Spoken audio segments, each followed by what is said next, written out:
In this video, we will show you how to use the Accessibility Checker within Webcourses at UCF. The Accessibility Checker detects common accessibility errors within the Rich Content Editor while in edit mode. You may also use other tools like UCF's You Do It to verify and remediate additional content.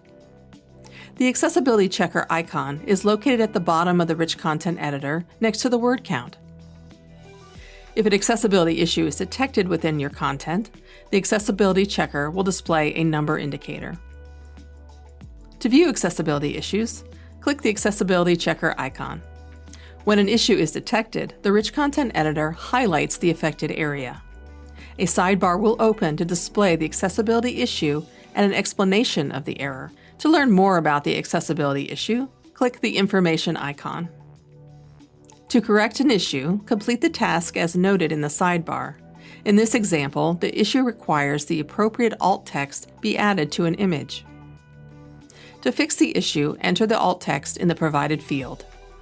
When you are finished with your changes, click the Apply button. The Accessibility Checker will apply the fix and display information for the next issue. If the Rich Content Editor contains more than one issue, you can view all issues by clicking the Previous or Next buttons.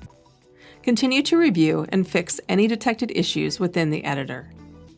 When all issues have been fixed, or if no issues are detected in the Rich Content Editor, the sidebar indicates that no issues exist and you may close the sidebar. Thank you for watching this video on the Webcourses at UCF Accessibility Checker. For additional support, visit cdl.ucf.edu/support.